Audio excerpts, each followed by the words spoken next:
Você é um espelho que reflete a imagem do Senhor. Não chore se o mundo ainda não notou. Já é o bastante Deus reconhecer o seu valor.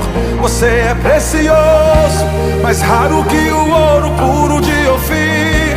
Se você desistiu, Deus não vai desistir.